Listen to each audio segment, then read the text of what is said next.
Salem Media has froze the writing accounts of their contributors at the Red State. Salem is not sure what they're going to do yet, but it looks like, no, I don't know. Salem had a little bit to do with some of the other conservative websites back in the day. Yeah, Salem Media. Yeah, and they took over there, and they screwed a lot of people. Yep. So, most definitely, Red State going down does not even remotely surprise me. Just wanted to let you know, if you hear sirens and the sounds of big trucks, there's fire trucks, police, and ambulances at my neighbor's house. So, oh no, it's good don't worry. We had to take that pause because they all showed up all at once coming in. So, I figured something big was cooking there on your end. Yeah. You know, it is what it is. All right, so, you know, this is something that broke last night. Yep, and it broke yesterday. We have the video. Yep. And for those of you who know anything at all about the Oriental culture, the first person to see the fight, not always seen as the brightest cookie in the bunch, but it is a win for who they embrace first. So yesterday we saw in video the North Korean dictator cross over to the southern side of the DMZ, the demilitarized zone. Yep. And then he greeted, they shook hands, they basically hugged, which does... what's this big deal about guys hugging? Really, seriously? And holding hands. It's in the Orient all over the place. I mean, you can't help it. Yeah, it's nothing new. I seen it all the time when I was over there. Right. But here's the key to this. So the North went ahead, ceded to the South, stepped over the line, and then the North went ahead and invited the South over. You know, President Moon went ahead and stepped across the line, thus putting an end to the hostilities at long last. Oh my God, like what, 60 years? Yeah, something like that. 60-some years. Yeah, it's near and dear to my heart because I was a Marine military policeman. I did Operation Bear Hunt, Team Spirit, and Valiant Blitz in the kingdom, the Hermit Kingdom, which is what Korea was called. Right. The interesting thing I posted on my page is me with my MP Bazaar with the Korean flag, the American flag, and Korean writing under the MP. MP in Korean military police is Hung Byung. Hae Byung is a Marine, and Hung Byung is military police. Anyways, so it was kind of amazing. I don't know if you saw the video of the after party. They had like a little concert. Okay. And they used like lasers and light show. It was pretty phenomenal. I posted it on my page. And there was a part in it where it showed barbed wire. Okay, just strands of concertina barbed wire. And then it just turned into flowers. And then them planting the tree. There was a lot of symbolism. See, there's always been an armistice, but there's been cross-border raids, tunneling, all kinds of things. My wife's like, this could be a trick. And it could be, you know. But the one thing that Kim does not have a firm trading partner with the Chinese anymore. And they made that evidently clear. They weren't going to bypass sanctions. It's the first time they've ever allowed sanctions onto Korea. Right. So he's in a pinch. And from what I remember, we talked about it on one of the shows. Right. A month back, actually, that the deal was done. I thought it would be done I was told originally it would be June, but they said April when it was first said that there were inklings for it. That's back when he's going to be head of State Department coming from the CIA. What's his name? Pompeo. Pompeo went over and met secretly with Kim Jong-un. You've seen the picture now. Right. So this stuff I knew was happening. It was going to happen back then. and I just didn't know the time span, and it's come into focus that this is a 10-year. He's not going to make the mistake that East Germany did, and it was a mistake for both West and East Germany. The wall coming down, great, that's awesome, right? But it was such a fast takeover within months. West Germany was having to rescue a failing currency of East Germany. Right. And so these plans have been worked out to where it's going to be over 10 years. Right. And Kim Jong-un actually said to that they didn't have trains, like his sister was telling him about the fast trains, and he says, we don't have that kind of infrastructure in the north. Right. And this is, these were I was watching it live as it was going on last night. It was pretty cool. Right. And I followed it all the way up until it ended. That was a long night last night, but it was well worth it. It did give me, just like when the wall fell, it gave me some nostalgia and a little bit of hopefulness, because also Kim Jong-un doesn't want to end up like Gaddafi or Saddam, where all of a sudden show trials and this, that, and the other. And it looked honestly like President Moon. The smiles on their face seemed genuine. It wasn't like anybody tried to hold him there. Right.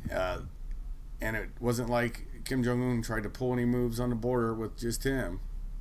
Right. And when they crossed back over to the side, even if you watched him coming down the steps, his security detail went to the right, and it was one. Right. There was one dude that was walking, and they'll tell later probably that was an old retired North Korean intel guy that was walking next to him, that ended up being in the same room with Kim and his sister. Right. So he's helping draft this. So there's hope. The deep state's always an outlier to me, because they still can try to start a war. Oh, no doubt. And so I want you to go ahead and tell Christine I had expressed the same concerns that she did, or Chris, I should say. My concern is this an attempt to infiltrate the South, which they tried numerous times over the time that the Army. Yeah, and they've done. And there have been numerous raids, numerous attacks, everything from shootings to poisons. Axe murder. Axe murders. Yeah. Oh my gosh! You guys want to talk about something to go ahead and control axes? Yeah. The axe murder. The hand of someone with even half a bit of skill is worse than a knife or a gun, because you can really hack someone up with that stuff. Well, so that's really nothing to mess around with. Well, the axe murder actually was done on U.S. troops, and it's an interesting story. There was a tree that was right on the borderline, but it was in the way of both the Koreans' observation, the North, and also of the American observation. I think it happened in the 60s or early 70s. Okay. And some soldiers got out to cut the tree down. And, it was just normal. They were going to cut this daggone tree down. It wasn't a big deal. They'd done stuff like this before. And all of a sudden, a bunch of Koreans with axes, North Koreans, came over and hacked the soldiers to death. I think it was 2 or 3 soldiers. They were overwhelmed by like a whole squad of Koreans. And so then, that went on for a few days, just different wranglings over that. Yeah. And finally, the Army pulled up in a big armored vehicle, had a chainsaw, and cut the daggone tree down. But these are the tunnels. The problem is, once they get infiltrators in, they would always find them, because there's colloquialisms and language differences and all this stuff, right? And so they'd get caught pretty quickly. But they would, from my guys that I know that worked there consistently, the easiest way to break them was to drive them around just Seoul, downtown Seoul, and let them go into shopping centers and whatnot, and it would blow them away. They'd be like, "No, this got to be fake," but it wasn't. Capitalism is always a good way to break the spies. Now, we're talking about right now, for those of you who just joined with us, we're talking about the diplomatic success of President Trump bringing pressure to bear on North Korea, bringing them to the table, bringing them to step over the border of South Korea first at the DMZ to go ahead and stop hostilities with its southern neighbor. Right. A year ago, when we parked three, not two, but three battle groups in such a small area, leaving one in reserve in Tokyo, which at the time I wasn't going in Japan, which I wasn't going to say that it was in reserve because I always said they were the shadow group. You never knew where they were at. Someone always is going back to base. They're always, doing what they need to do there to be able to keep ready to go, even though our nuclear carriers don't need to have any of that extra. They don't have to fuel the ships with the nuclear reactors, but they can still go ahead and be underway, receive their supplies, the fuel for the jets and everything there. But I had said my biggest concern was parking 3 battle groups off of the coast of North and South Korea. It's not a big place to begin with, and these battle groups, they take an enormous, and I mean an enormous footprint in the ocean. Right. Never mind that each of these battle groups has a complement of subs that come along with them, of varying specialties, sizes, and missions that they go ahead and carry out. So these aren't World War II submarines. These are the nuclear submarines. Some of these are probably there are at least one, maybe 2 subs that came down that had the SEAL team special delivery units, SDVs. Right. Yeah. They have converted one of the. You guys can go ahead and look this up online. You can have fun, learn what DNO knows about stuff. Yeah, they converted Ohio-class nuke devices or nuclear delivery subs into the SEAL team launchers. And the unique thing I think is they have, and it's not this is not talking anything classified, but just one of those subs also carries its own ability to launch I'm trying to think of the name. They just fired them at Syria, those missiles. I can't think of what they're in my mind. Tomahawk missiles, right. And they got the swimming vehicles like a well deck on top of it. I mean, you can when they leave out of Kings Bay or Bremerton, you know when they're leaving. They don't look like those subs.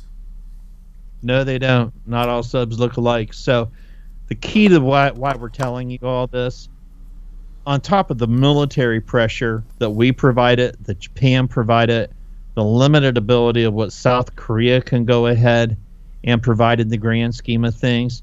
But remember, these economic sanctions that are included with this, not only did it affect North Korea, it affected China, and it affected Russia. These are I don't want to bore anybody with what sanctions do, but sanctions literally cut the lifeblood off to that nation, and they make it really tough.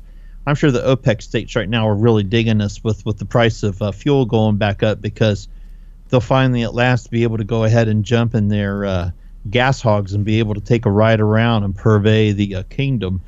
But Russia's been having a hard time with this because fuel prices have been down. They haven't been able to go ahead and build and increase their military and carry out their covert operations like they like to, go ahead and continue to have going on. But this has an effect on all of them. And Kaiser brought it out there. North Korea does not want to end up like Iraq, does not want to end up like Libya. And I was really irritated with Libya. I was not a backer of Muammar Gaddafi by any stretch of the imagination, but he had seen the light. Just like in the Blues Brothers movie, Jesus H. Christ, I have seen the light. He's seen the light because he knew that Reagan dropped bombs on him, and he never had a chance. Never had a chance. And when he got the knock at the tent, those tents aren't armored in any way, shape, or form, trust and believe. That was enough to make him realize we were going to start dropping bombs on foreheads. Push came to shove on that. And that's how that all ended. And the thing is, and the same thing goes for Syria. I know people don't understand, but Dano, they're dictators. Oh my God, they're brutal dictators. They're butchering people. I'm going to tell you something. You didn't have to like Saddam Hussein, but this is what he did. This is the same thing that Gaddafi did. And this is the same thing that Assad is doing, and the same thing that's happening in North Lebanon.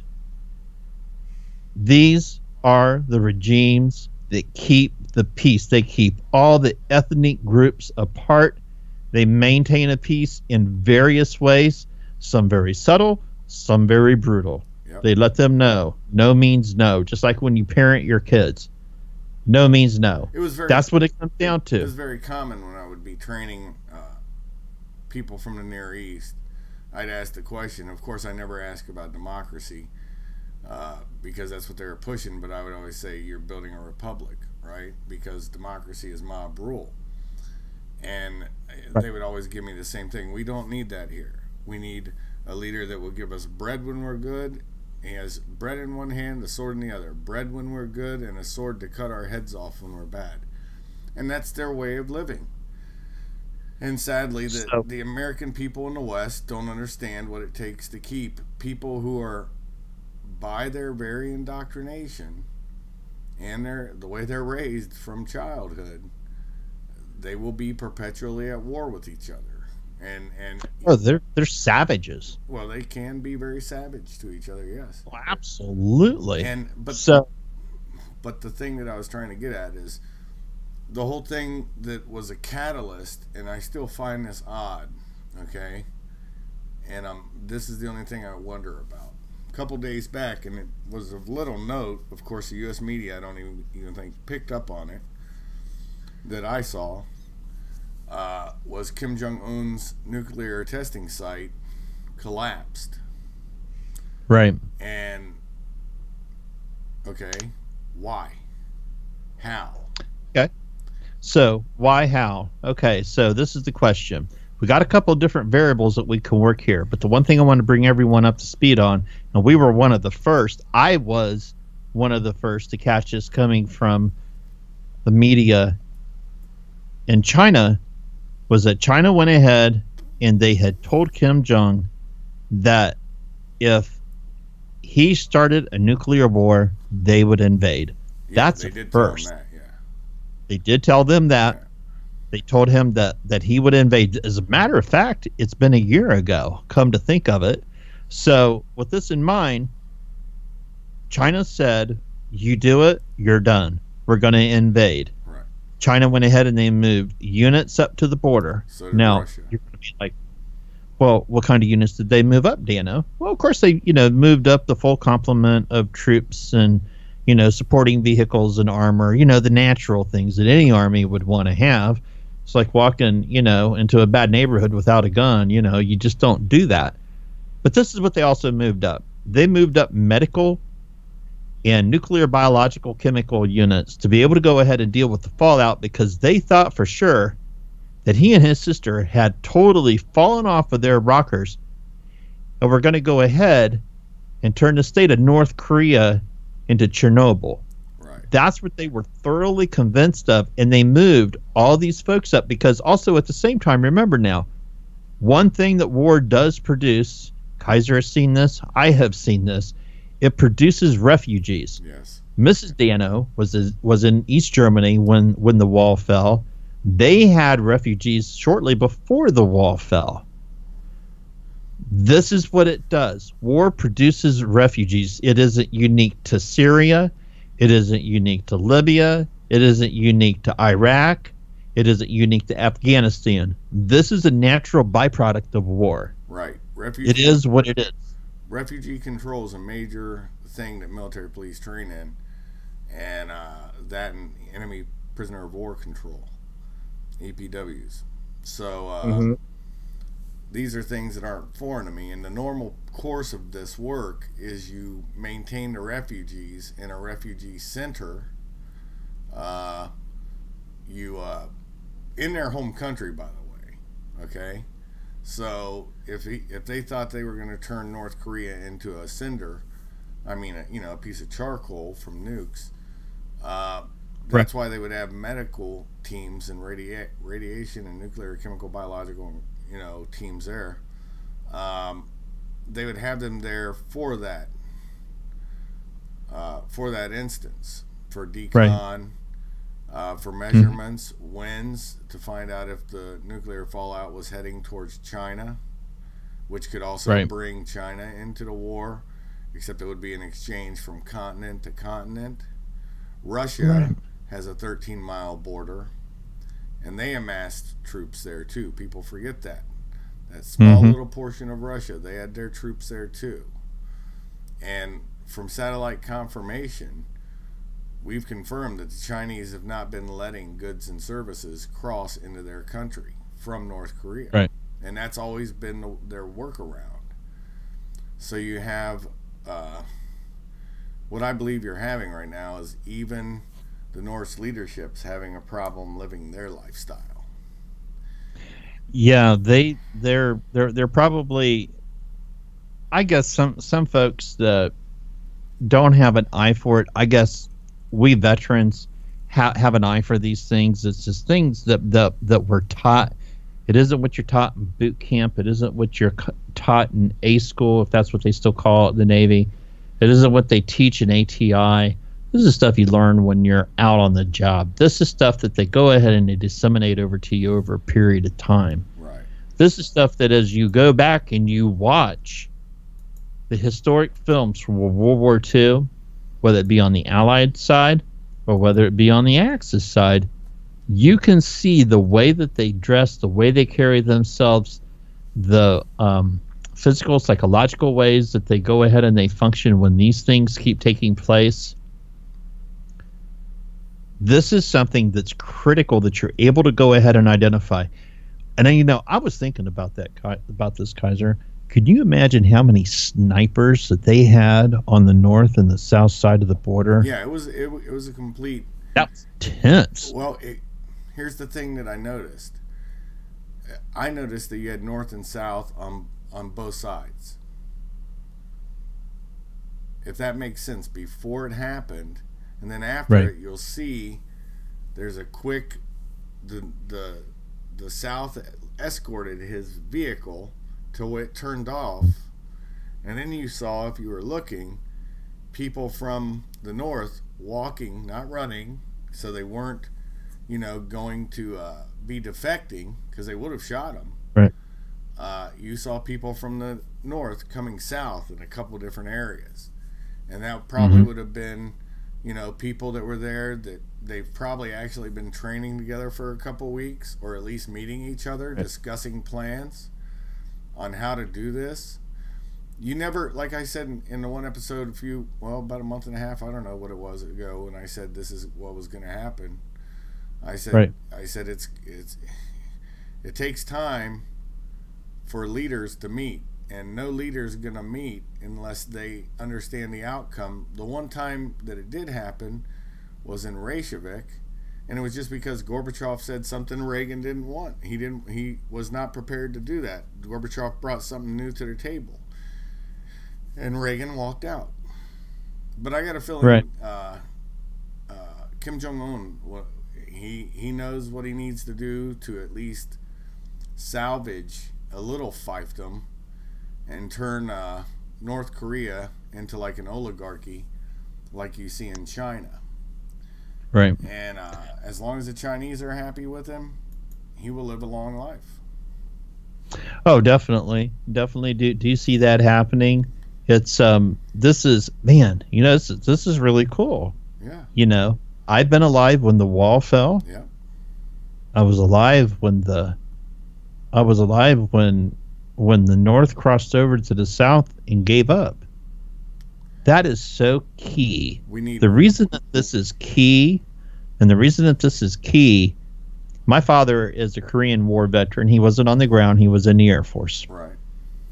One of the things that always has pained my father is that his friends that they lost in flights over North Korea, which is rarely discussed. Right. If you go to the Air Force Museum in Dayton, there is very minimal presentation about the air crews that were lost in the war in Korea. Nothing like the representation that you have for the Vietnam conflict. Right. And if any of my Vietnam brothers are out there listening, welcome home as always. Yeah. We always welcome you here to our show, and we love you all. But this is so significant. I can't wait until they finally go ahead, declassify documents, start boosting the exhibits in the Korean section of the museum. Holy cow, they just went ahead and built a whole new edition for the space age on the back side of it. So my goodness, I'm sure someone's going to be shelling out some money somewhere to be able to go ahead and boost it up from here. So this has a lot of ramifications, and for those of us old guys that were there, been there, done that. I mean, I was only 19 when we were off the coast of North Korea. Right. Not North Korea. I lied. Wrong country. North Vietnam. Okay. That was worse than Korea. Okay. I think. But they went ahead, and we were probably I know that we were within 21 miles of the shore. That I do know. Right. As we came out for breakfast, we came out for our smokes that morning up on the deck, and the bosun mates had gone ahead. And usually there's only one set of lifelines. They had double lifelines.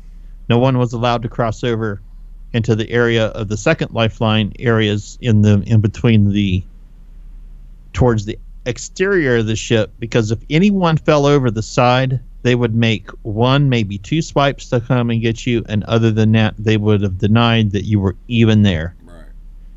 Just so you understand how bad seawater is, average temperature of seawater is 72 degrees. Oh, yeah.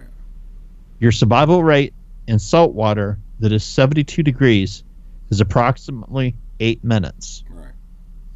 Well, that's why when we had the discussion the one time about Bush being, they characterized him as a wimp when he was running for president, they keep forgetting to tell the American people at that time that he was shot down 3 times in World War II into the ocean. You can even find that video online. George Bush Sr. getting rescued in World War II when his plane Barbara was shot down. Now, but one thing that you brought up, there's a trifecta that we may see in our lifetime that I never thought I would see. Okay. North Korea goes the way of the dodo. Cuba's not going to be far behind. You know what? We were talking about Cuba not too long ago. You're right. We did that on that other over on the other side gig that you and I like to do. Right. Cuba has suffered tremendously from a loss of finances from the Soviet Union. Right. And while the Russians are very fast to be able to go ahead and build that warm water port and be able to fortify that in Syria, this is going to be a great loss to them. They lose that North Atlantic port, the Southern Atlantic port in Cuba, and it's going to kind of box them in again in a place where the bear can really become dangerous at that point. See, I don't know if we'll actually do that. We'll probably... See, here's a little secret. This is funny. You brought it up. I talked about the Jebel incident in one of the shows. I can't remember if it was with you or not. But when we landed in Ras Al Jebel for the first Gulf War, you had all these military vessels. I got a picture on my page where I was by the Democratic Republic of Poland's Woodnik vessel. Okay. And remember, it was 90 and 91. The wall hadn't fell yet. Right. And in August when we hit there, and there was Russian. It had fallen. Let me rephrase that. But Russia hadn't fallen, hadn't completely collapsed yet. The states had, the walls, the different like Hungary, Poland, that kind of thing, right? But you had the Woodnik there. There's another Polish firefighting ship there. And the Russians had 3 ships ported there delivering grain and big hammer and sickles on their smoke towers. And we were like, is there any information we need to know about these vessels? Do we have to worry about anything? general officers and stuff are like, nope, just don't molest them. We're not here to start a war with Russia. And, and they were really decent dudes that were, working that ship. They could speak a little English, whatever. But they didn't ever try to ask questions about anything. If they wanted to know something, I'm sure with their video cameras, they got enough footage, or their cameras. Period. They got enough footage to fill in the Kremlin on whatever they wanted. But because remember, every vessel in the Soviet Union was also an intel vessel. But yeah, that's kind of an interesting side note. So I don't know if Russia would actually lose that port that they have in Cuba. Just like they didn't force us to get rid of our little place in Cuba either. So it's one of those things that it can be worked out in the negotiations. Let's do this. Let's go ahead and take a short break. All right. Yeah, I'm gonna have to cut anyways, brother. So. Well, I was gonna say we're gonna talk about deep state. I want to do. You know what? Let's go ahead and ditch the commercial. Let's go ahead and talk deep state. I went over to the source that we typically use here. I see John Brennan's been busy making threats. Of course, and so is Clapper. Well, yeah, they've all been. Clapper was called out on CNN for being a liar and a leaker. Yep. It looks like Mr. Comey was confronted by either a journalist or a journalist student about being a leaker. Who was it? The Brett Barron Fox confronted him about that too. Barron Fox did it. Yeah. Anderson Cooper. Yeah. Anderson Cooper went ahead and confronted him on CNN. Said he was a leaker. Said it was a criminal charge. Yeah. Comey, Comey's went ahead, canned the book tour, the whole 9 yards there. I mean, this is all stuff. But now in the Hill, the Russian from the Trump Tower meeting says, I'm a lawyer and I'm an informant. Natalia, and you can go ahead and kick her last name in. Looks like or something like that, Yeah, Visnikostraya. Yeah, so they were meeting supposedly. Well, the one thing that really has kind of pushed all this together. But remember, this was all set up by the Obama administration. This was orchestrated by them to try to ensnare the Trump administration. And now she's trying to say that, she's an informant for the Russian government. And, now she's, now we see another change in the story. Now, remember, guys, and I don't know if anyone caught this week or not, within the last 10 days, Mr. Trump has brought Rudy Giuliani in. Giuliani and Comey go way back. Yep. Remember, Mr. Comey. Mueller, Mr. Comey. more importantly. Yes, M. Mueller. Yep. So he and Mueller go way back to the days of when Rudy was dealing with the mafioso. Yeah. Yes. And when they were going. We talked on one show about Mueller and Weissman's little connections to getting the Bolger's 4 men put in prison when Bolger's 4 men were innocent, and 2 of them died in prison, and us taxpayers had to pay $6 million to those 4 men, divided up to families of the deceased, for wrongful imprisonment because Weissman didn't give exculpatory evidence, and that came from Sullivan. Sullivan is now the one who took the place of Coldriana, or whatever that guy's name was. That was the gentleman that Page and Strzok are talking about, doing that little side meeting and having to do a little field craft to have some other people invited to the coffee party or the tea party or whatever it was, so it wouldn't look suspicious. Well, it's Sullivan now, the same guy, on the Flynn thing going on right now, right? So Flynn's gonna walk, and Flynn needs to sue, honestly. And desperately. They've ruined his life, and they've threatened his son. That's the only reason they got him to say, "Yeah, I'll make a plea." Right. Well, here's the other thing, and this is the other thing now that is now also been released, is now the text between the two married lovebird FBI agents about things like their insurance policy, insurance policy in case Trump wins. This is the insurance policy that they were talking about. Yeah. Let there be no misjudgment, error, miscommunication about this. This is the exact thing that they were talking about because they knew that they were going to go after Trump. They already knew that this was going on.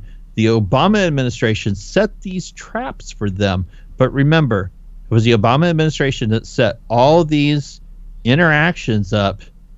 And we'll go ahead the next time. We're going to go ahead and do a special part of the show. We're going to talk about, remember, Kaiser, they came out with the list of the charges and the time involved in that. Right. Very, very lengthy time. People are going to die in prison. Oh, yeah. They're never going to see the light of day. Right. Remember, anytime you see any of these fools walking around with a boot like they broke their ankle or they strained their ankle, that's covering up their monitoring bracelet. Yeah. They're done.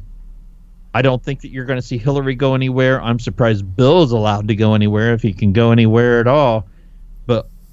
And I do believe, if my memory serves me correct, now remember, I'm old now, and my baby brother's quick to go ahead and point this out. But I do believe I've seen Chelsea with one of those on, and too, at some point in time within the last year. Well, so I'll say this. This is what I'm looking forward to. Remember, Clinton was the one who did the first, Korea's not going to do this. Here's the deal I'm going to do for them, right? Right. And then everybody since him and honestly, Trump has not been lying. For like 20 years, other presidents had a chance to do this. And yet he was the only one that did do this, brought them to the table to talk. Right. Now, the interesting portion that people need to see is just like when East Germany fell, all of a sudden the Stasi records were the first thing they reunited. Okay? Right. I mean, they did try to destroy them. A lot of people within the parties tried to destroy them, but they're even reassembling the old, files on people over there. Still doing it. I mean, there's probably 50 years worth of work. And so when the regime falls and their security apparatus, their military intelligence and their intelligence apparatus falls, it'll be interesting, just like with Russia. We found out when it fell that Ted Kennedy was working constantly against Reagan, pulling all kinds of dirty moves. We saw how friendly, just anyways, I don't want to get into everything, but what you'll see is with Korea, we have a longer timeline, and I think if there's any missing malfeasance or, it's just going to be missing malfeasance done by a president, that will come out. So this is going to be an interesting last part of my life, as long as I live, to see how this shakes out, because it'll be interesting. So, a couple of things that have taken place in Yemen. You see, guys, you didn't think you were going to go around the world with us tonight, did you? This is pretty stinking cool, man. We're not going to worry about the local stuff. This is the stuff that pushes and pulls our country in so many different ways that is unbelievable, because this affects the way that money is spent on our military and within our foreign policy. Yes. Number one, we need to stop paying our allies. Right. You either like us or you hate us. If you hate us, not another penny. Ask Pakistan how that's working out for them. Right. India keeps building subs for the Russians. Oh, wait and see how long the HB1 visas are left out there for the Indians to have. Right. And I'm not even going to talk about Pocahontas or anything like that. But in Yemen, there's been a little bit of action going on there recently. Let's see here. The Salih al-Samad, president of the Houthi Supreme Political Council, was killed in a missile strike on the 19th of April. Right. Saudi Arabia today, on Friday, so Friday it would have been yesterday, I do believe, if I'm right, intercepted a missile fired by Yemeni rebels after after the second in command was killed in an air raid by Riyadh and its allies. That's been going on for quite a while. The launching of missiles and the Saudis using Patriots to bring them down, this has become a normal thing. Plus, what's not really being put out is that Saudi Arabia is kind of having a deep state issue right now also. Yeah, they supposedly shot down they took a drone out the other night. Right. I think there was some additional gunfire near the palace that was not taken care of. Now, if you followed Kaiser and I at all, we at length dissected the Las Vegas situation and the fallout from that of people who lost money, they lost position, people were taken in for questioning.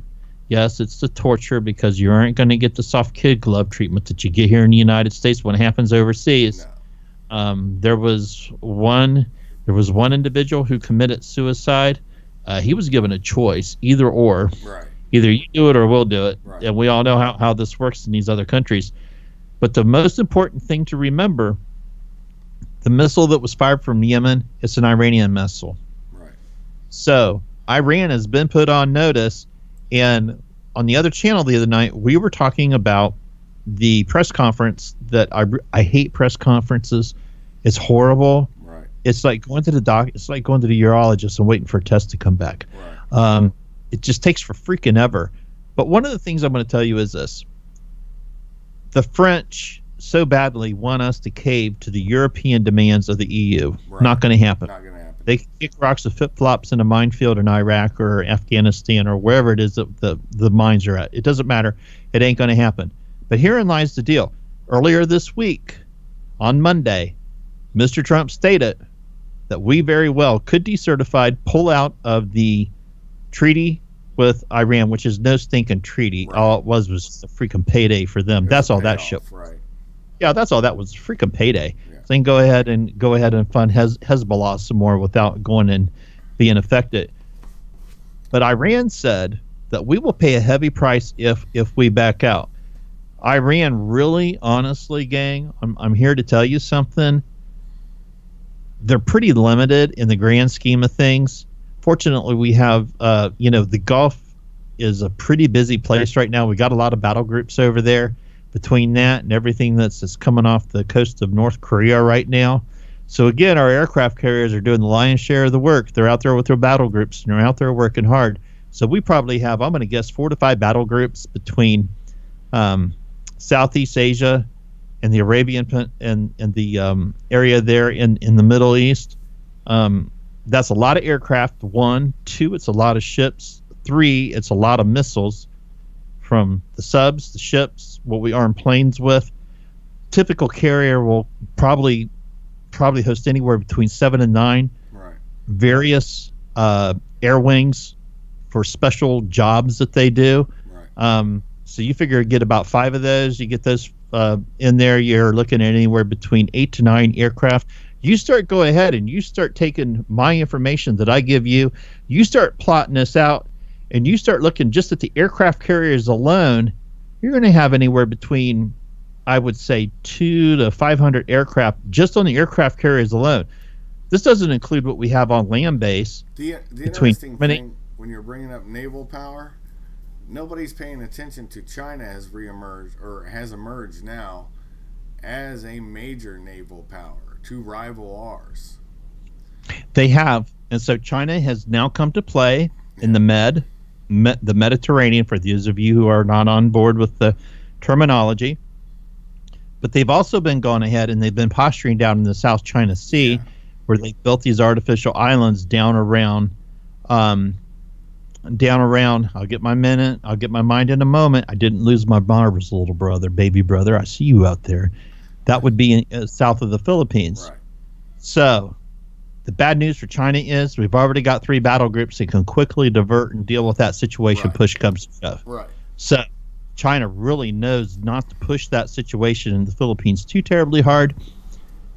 But the problem is that they're going to be running into, it's a young naval force. Yeah. Very, very young. their carriers, and their ability to be able to go ahead and carry out the complicated missions that our Navy has honed since the late 1900s. Early got 1900s, a lot of we've got a lot of experience doing this, and they can refine, define, refine, realign, and go ahead and make the missions even more difficult. Remember, guys, our military plans for everything. They have people that sit in offices and war colleges and stuff, and they say, "What if we got in a fight with Poland?"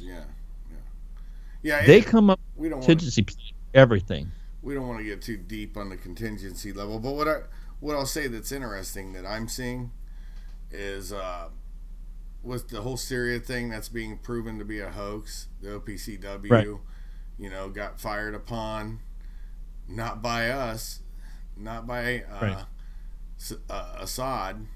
It was by the White Hats, Al Qaeda, Al Nusra Front, and so this is the whole thing. I mean, it was a fraud the last times that they've researched it.